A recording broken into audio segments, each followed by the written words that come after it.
देश जो है ना सबसे ज्यादा कंड्यूसिव देश है।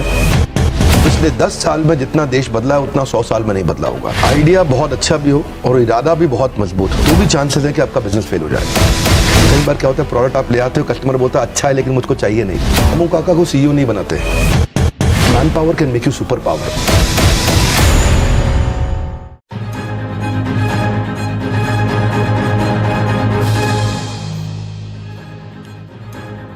Hello and welcome to startup nation. आपके साथ मैं हूं विपिन भट्ट। स्टार्टअप नेशन के वीकेंड एडिशन में आपका स्वागत है। आज स्टार्टअप नेशन में आपके लिए कुछ स्पेशल है, कुछ खास।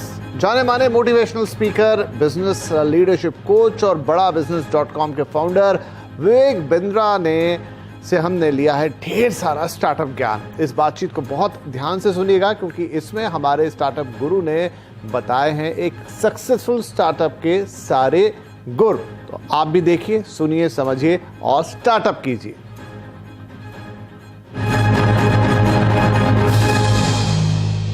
स्वागत कीजिए मेरे साथ डॉक्टर विवेक बिंद्रा का। सर बहुत स्वागत है आपका and we are really happy to have you on the startup nation. तो सबसे पहला सवाल मैं आपसे यही लेकर आता हूं कि जो इस समय देश का स्टार्टअप है या देश का यूथ है उसके लिए अपॉर्चुनिटीज के जो रास्ते खुल गए आज, क्या वैसा कभी पहले माहौल देश में था या वैसे कभी मौके देश में थे? स्टार्टअप पे जो आपने प्रश्न पूछा, आज पहली दफा ऐसा हुआ है कि कैपिटलिज्म विदाउट कैपिटल का जमाना आया है। ये पहली बार ऐसा हुआ है। और दूसरा, हमारा देश जो है ना मैक्रो इकोनॉमिक्स जो है उसके हिसाब से सबसे ज्यादा कंड्यूसिव देश है आने वाले समय में स्टार्टअप्स को बिल्ड करने के लिए। एंटरप्रेन्योरशिप बहुत जबरदस्त है यहाँ पे। रीजनल एंटरप्रेन्योर्स हैं, उनको ग्लोबल बनना बाकी रह गया है। मॉडल्स बिल्ड करने सीख रहे हैं, थोड़े चेंजेस ला करके उसको स्केल किया जा सकता है। जो पहले माहौल हुआ करता था उससे आज पिछले 10 साल में जितना देश बदला है उतना 100 साल में नहीं बदला होगा। स्टार्टअप्स के लिए बहुत कंड्यूसिव समय है। एक अच्छा आइडिया ज्यादा जरूरी है या एक मजबूत इरादा? क्योंकि बहुत सारे अच्छे आइडिया बिना इरादे के दम तोड़ देते हैं। एक्चुअली अगर मैं फंडामेंटली इसको आंसर करूं, आइडिया बहुत अच्छा भी हो और इरादा भी बहुत मजबूत हो तो भी चांसेस है कि आपका बिजनेस फेल हो जाए। ओके। क्योंकि फंडामेंटली आपको क्या चाहिए? आपको चाहिए कंज्यूमर की वो बर्निंग प्रॉब्लम जिसको आप सॉल्व करें, जो कस्टमर आपके बिना अपने आप सॉल्व ना कर पाए। ठीक है, पहला फंडामेंटल ये होना चाहिए। अगर आप दुनिया की कोई भी बेस्ट ऑर्गेनाइजेशन को देखें जिसने मोनोपोली क्रिएट करी है मार्केट के अंदर, उसने 2 प्रश्नों का उत्तर दिया है। पहला, कस्टमर की बर्निंग प्रॉब्लम क्या है। दूसरा, ऐसे कैसे सॉल्व करूं कि कस्टमर मेरे बिना अपने आप सॉल्व ना कर पाए। दूसरा थोड़ा लंबा स्टेटमेंट है तो रिपीट करूंगा, ऐसे कैसे सॉल्व करूं कि वो मेरे बिना अपने आप ना कर पाए सॉल्व। तो वहां से उसके बाद फिर उसको एग्जीक्यूट करने का समय आता है। उसके प्रोडक्ट्स लेने हैं, छोटा छोटा उसके एमवीपी जिसको बोलते हैं मिनिमम वायबल प्रोडक्ट। एमवीपी का साधारण भाषा में अर्थ हो गया कि क्या कस्टमर मुझको एडवांस देने को तैयार है जो मैं नया प्रोडक्ट लेके आ रहा हूं? क्या कस्टमर मुझको थोड़ा डिपॉजिट देने को तैयार है जो मैं प्रोडक्ट लेकर के आ रहा हूं? क्या कस्टमर लेटर ऑफ इंटेंट देने को तैयार है कि मैं आपसे खरीद लूंगा? क्या कस्टमर, क्योंकि कई बार क्या होता है, प्रोडक्ट आप ले आते हो, कस्टमर बोलता है अच्छा है लेकिन मुझको चाहिए नहीं। ये बात होती है। बिल्कुल। तो यही है कि तो जो मैं समझा यहां तक कि सबसे पहले आप प्रॉब्लम को आइडेंटिफाई करें, फिर उसका सॉल्यूशन आप निकालें और फिर ये देखें कि ये सॉल्यूशन कोई आपसे खरीदने के लिए तैयार है कि नहीं। राइट। बहुत अच्छा है। खरीदने के लिए तैयार कस्टमर, हाँ, इन्वेस्टर नहीं अभी। हाँ, कस्टमर। पहले कस्टमर को खरीदने के लिए मेरी कंपनी भी आएंगे बाद में लोग, लेकिन पहले कस्टमर खरीदने को कितना जल्दी तैयार है वो बहुत इंपॉर्टेंट है। क्योंकि देखिए, the dog will decide the dog food. Okay. आपने बहुत अच्छा खाना बनाया, आपने कुकुर को, उस पशु को कहा भाई कुत्ता आ जाओ यार प्लीज खाओ इसको, बहुत अच्छा बनाया मैंने, बहुत पैसा लगाया इसमें, बहुत पौष्टिक है आपके लिए, बट द डॉग में से नहीं यार मेरे को पसंद नहीं है ये खाना। Let the dog decide the dog food. थोड़ा कठोर लगता है सुनने में पर बात बड़ी सरल है। आपका कंज्यूमर का प्रॉब्लम नहीं सॉल्व करना है, उसका बर्निंग प्रॉब्लम सॉल्व करना है। ज्वलंत समस्या नहीं। ये थोड़ा फर्क है इसमें। राइट। तो एक स्टार्टअप के लिए जरूरी है आइडिया ले आओ, इरादा भी ले आओ, लेकिन सबसे पहले एक तो पहले प्रॉब्लम को आइडेंटिफाई करो जो लोग खुद उसे सॉल्व नहीं कर पा रहे हैं, फिर आप उसका सॉल्यूशन लेकर आओ, फिर देखो कि सॉल्यूशन को ग्राहक मिलते हैं कि नहीं मिलते हैं। यहां से आपकी शुरुआत होनी चाहिए। जितना बड़ा प्रॉब्लम उतना बड़ा प्रीमियम। जी। अगर आपको देखिए, प्रीमियम 2 प्रकार से है, या तो प्रॉफिट के आपको दृष्टिकोण से प्रीमियम मिल सकता है या मार्केट शेयर के। जितनी बड़ी प्रॉब्लम सॉल्व करेंगे उतना बड़ा प्रीमियम मिलेगा। इसको बोलते हैं हैसल प्रीमियम। फोकस वहीं करना है सारा। आपने तो वो मूवी देखी अक्षय कुमार की पैडमैन, वहां जाके अमेरिका में क्या बोला, माय कंट्री बिग प्रॉब्लम, वही है फाउंडेशन। ओके, ठीक है। तो चलिए, आप अगर स्टेज पर आ गए तो पहचानेंगे कैसे, कैसे अपने आप को वो टेस्टिंग वाटर में कैसे डालेंगे, कैसे करेंगे कि नहीं भाई ये जो मैं कर रहा हूं ये ठीक है, अब यहां से आगे बढ़ना चाहिए, वो कैसे खुद को आइडेंटिफाई कैसे करेंगे? 7-8 चीजों का ध्यान रखना पड़ता है इसमें। तो अगर कोई बिजनेस को मैं आपको लिटमस टेस्ट करना है, आपने कहा टेस्ट कैसे करें, आइडेंटिफाई कैसे करें, कैसे पहचाने, समझे कि मैं ठीक कर रहा हूं कि नहीं कर रहा। पहला, जो आप बर्निंग प्रॉब्लम सॉल्व कर रहे हैं कस्टमर की, वो सॉल्व करते वक्त कहीं आप वो तो नहीं कर रहे जो बाकी सब पहले से कर रहे थे। That's an important question, right? क्योंकि वहां से जब तक आपका कंज्यूमर एडवांटेज और कॉम्पिटिटिव एडवांटेज दोनों साथ साथ चलेंगे। कॉम्पिटिटिव एडवांटेज क्या है? आसपास को देख के। कंज्यूमर एडवांटेज क्या है? मेरे कस्टमर को बड़े ध्यान से देख के। तो पहला चीज तो ये है कि जो आप प्रॉब्लम सॉल्व कर रहे हैं, ऐसा नहीं कि वो आप सेम चीज कर रहे हो जो सब के सब कर रहे थे। दूसरा, जब आप करते हैं इसको सॉल्व करते वक्त आपको ये देखना है कि क्या मेरे बिजनेस में मैं कितनी जल्दी और किस क्वांटम पे पैसा वापस रिकवर कर पाऊंगा, जो मैं बेसिक इन्वेस्टमेंट इसके अंदर करने वाला हूं, जिसमें दो चीजें हैं, एक है नेगेटिव कैश फ्लो और दूसरा नेगेटिव मार्जिन। ये दोनों को संभालना जरूरी है, क्योंकि हम ना सर्वाइवरशिप बायस में फंस जाते हैं। आप लोग के न्यूज चैनल में, अखबारों में बहुत बढ़िया बढ़िया न्यूज आती है और उसमें जो सर्वाइव किए थे, ओयो, अक्सर सक्सेस स्टोरी आती है स्टोरी, और वो स्टोरी देख करके लगता है ये तो मैं भी कर लूंगा, ये तो बहुत आसान है। वो सर्वाइवरशिप बायस है। आप उसमें पीछे 10,000 लोगों ने ट्राई किया था तो एक आगे निकला है उसमें। उसको देख करके एकदम से अपने को नेगेटिव मार्जिन और नेगेटिव कैश फ्लो वाले बिजनेस में अचानक नहीं घुसना चाहिए। तो शुरू से, because expansion without margin is committing suicide. So unless आपके पास डीप पॉकेट्स हो, तो कोई भी आपके पास इन्वेस्टर आएगा वो देखेगा पहले कि बिजनेस में कंटिन्यूटी कितनी है, तो उसको बोलेंगे रेकरिंग रेवेन्यू मॉडल। तीसरा चीज, अगर आपके बिजनेस में कंटिन्यूटी नहीं है, रेकरिंग रेवेन्यू नहीं है, कोई ऐसी चीज जो आदमी बार बार खरीदेगा। अब शेव जो है आपको रोज करनी है, आपने रोज स्टूडियो पे आना है विपिन जी, आप शेव किए बिना कैसे आएंगे? नहीं आ सकते। तो अब वो रेजर है जो उसके लिए जरूरी है, उसको रोज खरीदना है। क्या आपका प्रोडक्ट ऐसा है जो साल, 2 साल, 5 साल में एक बार लेगा, या फिर वो एक ऑप्शन है कि कंपल्शन है कस्टमर के लिए? बहुत इंपॉर्टेंट चीज है। राइट। आपका प्रोडक्ट एक ऑप्शन है कि कंपल्शन है?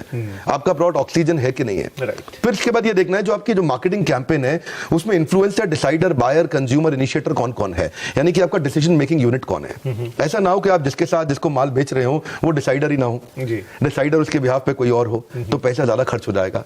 प्रेस्टीज ने किया था अच्छा काम, एक बार मास्टर स्ट्रोक खेला था, चेस खेलता होगा जरूर, जैसे क्या बोलते हैं शह और माद, जो बीवी से करे प्यार वो प्रेस्टीज से कैसे करे इनकार। राइट। दोनों को पकड़ लिया। अभी पत्नी बोले पति को प्रेस्टीज दिलाओ, बोले नहीं तो तुम प्यार नहीं करते मुझसे।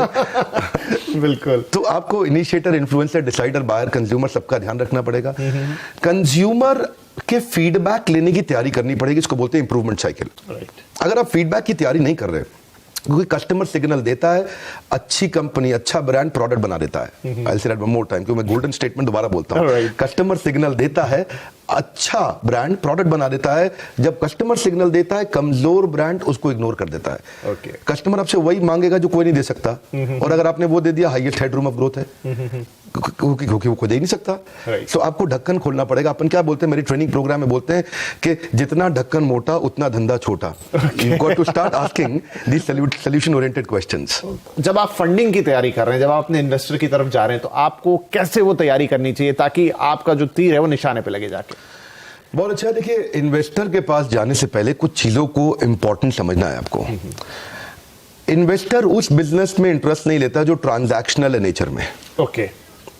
जिसमें माल दो पैसा लो, माल दो पैसा लो। अगर आपका बिजनेस का फॉर्मेट जीव जीवस्य जीवनम शास्त्रों में बताया गया है, जब एक जीव का जीवन दूसरे जीव के जीवन पर निर्भर होने लग जाए, जिसको बोलते हैं इकोसिस्टम। इकोसिस्टम तो हम रोज चर्चा करते हैं, आप बिजनेस न्यूज चैनल में करते हैं, हम भी अपने ट्रेनिंग में करते हैं। इकोसिस्टम का फाउंडेशन समझना जरूरी है। फाउंडेशन है एक जीव का जीवन दूसरे जीव के जीवन पे निर्भर कैसे करे, ताकि सब लोग इकट्ठे मिलकर उसको इवॉल्व करें। दुनिया की 10 सबसे बड़ी कंपनी में से अगर आपने 5 उठा लें, अल्फाबेट मतलब गूगल, प्रोजेक्ट नहीं है, प्लेटफॉर्म है। माइक्रोसॉफ्ट प्रोजेक्ट नहीं है, प्लेटफॉर्म है। एप्पल का iOS प्रोजेक्ट नहीं है, प्लेटफॉर्म है। फेसबुक प्रोजेक्ट नहीं है, प्लेटफॉर्म है। अगर आप दुनिया की 10 में सबसे बड़ी 5 कंपनी उठा लें तो सब प्लेटफॉर्म्स हैं। वो एक ऐसे इकोसिस्टम है जहां दूसरे लोग मेहनत कर रहे हैं, मल्टी साइडेड ट्रांजैक्शंस हो रही हैं, जिसमें डिस्कनेक्टेड लोग कनेक्ट हो रहे हैं। राइट। अनकनेक्टेड लोग कनेक्ट हो रहे हैं, मल्टी साइडेड ट्रांजैक्शंस हो रही हैं। पता नहीं, ये शायद मैं साधारण भाषा में बोलने का प्रयास कर रहा हूँ उसको। जी, जैसे यूट्यूब है, राइट। मैं यूट्यूब पे इस समय वर्ल्ड का नंबर 1 एंटरप्रेन्योरशिप चैनल है, पर मैं सफल क्यों हुआ उसमें? बड़ी सिंपल सी बात है, यूट्यूब ने एक प्लेटफॉर्म बनाया, राइट। और प्लेटफॉर्म में क्या होता है, कंटेंट कंज्यूमर भी है, कंटेंट क्रिएटर भी है, कंटेंट पे एडवर्टाइजर भी है, और यूट्यूब खुद भी है। साधारण भाषा में, कठोर भाषा में क्या कहते हैं विपिन भाई, कि जुआ खेलने वाला पैसा नहीं कमाता, जुआ खिलाने वाला कमाता है, राइट। तो ये जो प्लेटफॉर्म क्रिएट करता है, हाँ, जो प्लेटफॉर्म क्रिएट कर रहा है ना, वही आगे जा रहा है। इन्वेस्टर ये देखना चाहता है कि क्या आपकी प्रेजेंस के बिना अपने आप आपका धंधा, आपका बिजनेस ग्रो कर रहा है कि नहीं कर रहा, क्या बाकी लोग मेहनत कर रहे हैं आपका बिजनेस ग्रो करने में, जो कि अपने आप ग्रो करे। जब ऐसे फॉर्मेट्स आते हैं तो इन्वेस्टर एकदम एक्साइटेड हो जाता है, अरे कुछ है इसमें, दम है, तो वो सुनता है उसके बाद। नहीं, बड़ी गहरी बात कही आपने। तो आप जब इन्वेस्टर के पास जा रहे हो, जो मैं देखता हूं स्टार्टअप नेशन पे कई इन्वेस्टर्स आते हैं, लेकिन वो मैं सबसे पूछता हूं कि आपके पास जब कोई आता है प्रपोजल लेके, तो आप क्या देखते हो? शायद 100% जवाब आया कि सबसे पहले हम टीम देखते हैं। क्या आप इस बात से एग्री करते हैं? बहुत खूब। रामू काका को सीईओ नहीं बनाते। बहुत सारे छोटे बिजनेसमैन यही कर रहे हैं। वो अपने पुराने भरोसेमंद आदमी को देख रहे हैं, और रामू काका थे उनके, और उसी को लगभग आगे बढ़ाए जा रहे हैं। ये रामू काका गल्ला संभाल लेंगे। बहुत इंपॉर्टेंट है, अकबर ने अपने नवरत्न बिल्ड किए, क्या आपके नवरत्न तैयार हैं? आपकी और man power can make you super power. ये बहुत इंपॉर्टेंट प्रिंसिपल है, क्योंकि देखिए अल्टीमेटली एक एंटरप्रेन्योर को डूइंग से बाहर निकल के एनेबलिंग पे आना है। क्योंकि जब तक वो खुद करेगा एक्टिव इनकम है, जब वो एनेबलिंग पे आता है तो पैसिव इनकम है, तो ऑर्गेनाइजेशन ग्रो करता है। तो कैसे आप एक हाई परफॉर्मेंस टीम तैयार करते हैं, वो लीडरशिप कैसे बिल्ड करते हैं जो आपकी प्रेजेंस के बिना बिजनेस को स्केल करने के लिए सक्षम हो। तो चलिए, सब कुछ हो गया, आपने अच्छा आइडिया ले आया, सॉल्यूशन ढूंढ लिया, पैसे भी मिल गए, टीम भी बन गई, धंधा चल निकला। लेकिन बावजूद उसके सर हम देखते हैं कि बहुत सारे स्टार्टअप्स एक समय तक तो बड़ा अच्छा करते हैं, बड़े प्रॉमिसिंग दिखते हैं, लेकिन फिर नीचे चले जाते हैं। क्या गलती होती है?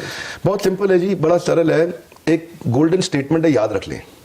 आज आपके माध्यम से चैनल पे मैं सबको कहना चाहूंगा, जिंदगी भर के लिए याद रखें, पहला प्रोडक्ट फाइनल प्रोडक्ट नहीं होता। ओके, वन मोर टाइम, पहला प्रोडक्ट फाइनल प्रोडक्ट नहीं होता। हॉकी की स्टिक पहले नीचे आती है, बाद में ऊपर जाती है। जे कर्व जिसको बोलते हैं बिजनेस में, वो पहले नीचे आता है, बाद में ऊपर जाता है। कोई भी बड़ा ब्रांड जहां से शुरू हुआ था, आज वही प्रोडक्ट नहीं बेच रहा, सब इवॉल्व कर चुके हैं। कोई भी मोबाइल ऐप जो बढ़िया है, वो जो पहले आपने करी थी, उसके बाद कई नए वर्जन आ चुके हैं। इसको बोलते हैं इंप्रूवमेंट साइकिल। 3 प्रश्न चाहिए आपको, what went well, what went wrong, what could be improved. WCBI।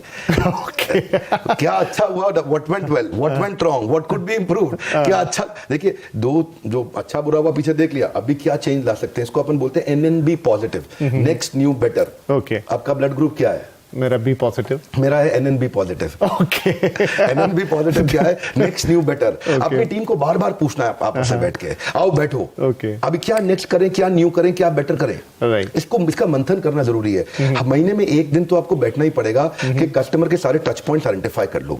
Consumer किधर से फीडबैक दे रहा है, उन सबको इकट्ठा करो, और next new better, what could be improved, इस पे क्वेश्चन करो। कई बार यहीं से प्रोडक्ट बन के निकल के आएगा। प्रोडक्ट कंपटीशन को देख के नहीं बनाते, कस्टमर के सिग्नल को देख के बनाते हैं। कस्टमर क्या फीडबैक दे रहा है, फीडबैक को फीड फॉरवर्ड में कन्वर्ट करना है। Complain is a gift, catch it. Golden statement क्या है? Complain is a gift, catch it.